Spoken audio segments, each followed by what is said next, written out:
Okay, hello and welcome to this new Appgyver question and answer video. Today we'll be answering the question from Stephen Ngoyen, who asks how to always fit the image inside the screen. But first of all, who am I? I am Ale Michelle. I've been using Appgyver for a while now. A while will mean like about 2 years ago. So can confidently say that I have the expertise needed to solve this problem, and I actually solved this problem. And today, the purpose of this video is to attain its objective: how to fit an image inside the screen.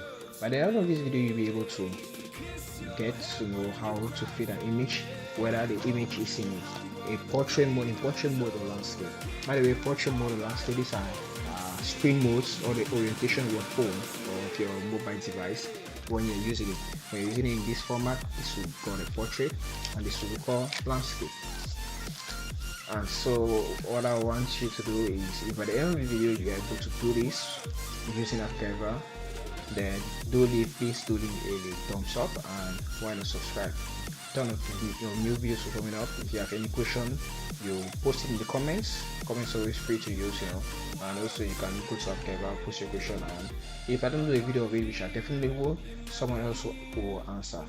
So going on to the question, Stephen Nguyen goes, I'm seeking some help with this problem: how to always fit the image inside the screen to avoid scrolling and also avoid keeping the image. My attached example, when I'm in landscape mode, only the top part of the image is shown. Here I want to display the full image without being caught or hide or scroll nothing. Thanks for the tips. Image when in portrait mode, image when in landscape. So in portrait mode, this is all of it that's shown, but when it's in landscape, this is cut. You view it completely, you see this in viewership, and a lot of details is cut, and you have to actually scroll down. And so Stephen wants to make sure that the user can see all the image at once rather than scrolling and have that here. So in order to make things right, let's first of all make sure we're on common grounds. If you have not used Appgyver before, this is your first time hearing about Appgyver using that, definitely recommend you watch my previous video which I did concerning the walkthrough on Appgyver. All you have to know Appgyver, because that information will definitely help you in order to understand how to navigate around this world. This is a new platform world and it's very interesting. So definitely watch that video. The walkthrough is in my channel, so you can scroll down in the description. You see a link to it. You can get the link through the I button, or check it out on my channel. So if you have gotten through the video, through that video, then we can come over to the image. Once you have set your image inside your Appgyver app, you want to make sure the resize mode is in contain. It's not necessary, but by default it should be contain. Contain will simply just contain the image. Let's say for example this is our screen. Right? I'm trying to give the different modes, resize modes. Contain will just contain the image through the set height and width which I put. The stretch, the cover, will take in the height and width of the container if the image is in a container. The stretch will actually elongate or expand the size of the image so as far as it can, the width and height. The center is put in the box like on a square size and put in the center of the screen or of the container, and the repeat will like shrink it down and just repeat the image, or just repeat the image as often as you can. So but just leave the resize mode to default. This is not where the problem is. The way to go about this is to set a width size to a particular formula, because now if you only set the height, because there's a particular formula to fix this up. Okay, it's a particular formula, I'll show it to you. I just want to go in with Y. You won't only fix the height, but actually the height and width. So why is that? This is our portrait, right? If you just put in grow to width will just expand the width to as far as it can. And if you put the sectional height, we're seeing this is portrait mode. Let me show it to you clearly. Since this is portrait mode, it will expand as large as you can, and your screen is obviously the height is so much better than the width. So no matter how much it expands, the height will compensate likewise. So the height will work hand in hand. You can't just like expect the width to expand and then the height will just stay together. No, it doesn't do that. Why? Because okay, let's say for example you go to landscape. In landscape, if you put in grow to height, right, the image is going to go as far as it can. And now let's say the screen, the height, the in landscape it is this much that the screen will display. You see that so much is hidden or is cut out. And if it has to grow this way, if the image has to grow this way, right, you have to cut in some part of the width in order to show this and the height that you want, because this is a height. If you put in like set to the screen's height and to the screen's width, then you stretch to the screen's width. And now to make it a rectangle, a proper shape, you have to cut in some part. So this is what you see, and this is what will be cut out. Quite a lot of junk, and even if you scroll down you won't see this junk because it has been cut out since it's not part of the width. You see it's been cut out.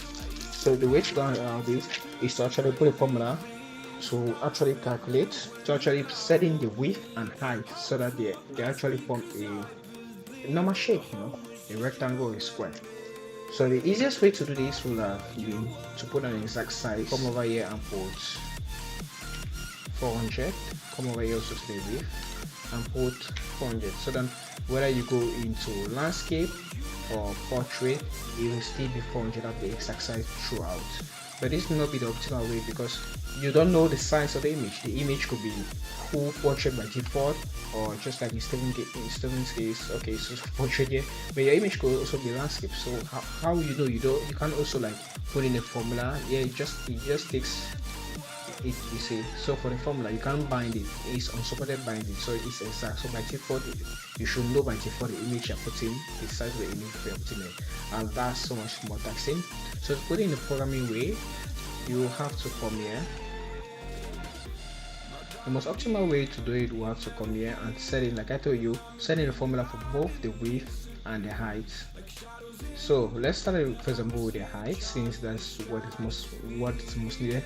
For the height, since you can't like fit to image here, there's no really a set variable to fit image, and since you can't actually know the image height until it's actually been displayed on the Appgyver app, you will just put a default height, which will set, that will be 500, and set dimensions So what is happening here? We'll have an if statement that will check the orientation of our device, and if our orientation is portrait, they will use this set value, which should be 500. You can put in whatever you want.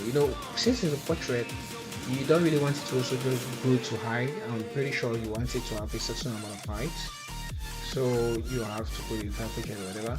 And now when it's in landscape, since you want it to actually just be viewed within that set viewport, you put in dimension viewport height. So viewport height or screen view, anyone you want, that will just go with viewport height to be on the safe side. And viewport height, I believe, will be just the viewport, not actually the screen's height in the landscape, but actually the viewport. That is actually I turn it from portrait to landscape. I will not show this way. Next up now will be the width, and the width has actually a very common situation. We'll check whether the orientation of the device is portrait or landscape. In portrait, we'll put in the set width. You can't like go to width like I told you, because there's no variable for that. And if we just go to width, then we'll turn to landscape. The height will have to accommodate for the width, and so we'll have to chip in and cut in just like so. We'll have to chip in just like so. So in order to avoid that, we actually have to also tamper in the width. We'll set in a default value for the width. Like I told you, most of the time you don't want it to also just grow. I'm pretty sure most images have to be at least tailored in at some point. And you can put a set value here, and you can also put a maximum value. I just put a set value because I know how I want my image to be seen on a set device. And now if it's not in portrait, it's definitely in landscape. Either it's portrait or landscape. So if it's not in portrait, it's in landscape, and in that landscape you want it to have the viewport height. So why height and not the width? Because if you put the width, then it will be the same thing as grow to width. So it will like grow over here, and now to compensate for the height, you have to cut. And I've used the analogy a lot of times. So that's what happens. So what you want to do is the same height, right? The only same height is to be used as the width. Here's the width. You want the same height to be used as the width, so that it makes a square. And by making a square now, you see that your image will actually be filled in. And that's it. That's it. Let's get over to the testing. And now the moment of truth. This is how it looks like in portrait. And when I turn it to landscape, this is how it looks like in landscape. And then you have to hide myself. I think you can see the whole view of it, right? It's pretty close to it.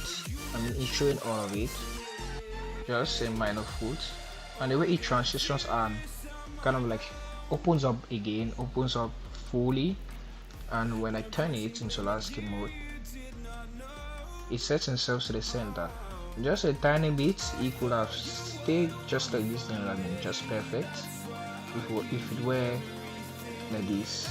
Because you see the scrolling, but it's so much better than if you did it any other way. It's so much better, and I pretty much say this is it. This is as far as best it could go. Put it in the center. I think there should be a possibility to push it up so that it should be just here. But yeah, that's if you want to go over perfect. I'm not looking for perfection. I just wanted to make sure this works in a way which is satisfactory, and pretty much I believe this is as satisfactory as you could get. Any more than this will be just overdue. And yeah, so I've come to the end of this video, and let's just revisit our objectives. Hopefully, since we're at the end of this video, you should now be able to get your image to always be fitted in the screen, whether it is in landscape or portrait. If that was achieved, then do comment down in the comment section so I know we've actually achieved our objectives, and that made me really proud because we have actually made it together, and this has solved a problem, or at least added some knowledge to any doubts. Hopefully Steven gets to know this. My battery is already low, so we'll just end it quick. And if this video was helpful, then leave a like, and why not subscribe? This could really help you. By subscribing, you will get new videos that will be notified to you as soon as they're out, which could also help you out and answer any of your questions, which you can leave in the comment section free of charge. Okay, so again, this was Ali Michelle. Thanks so much for your time, and see you again next time. Peace.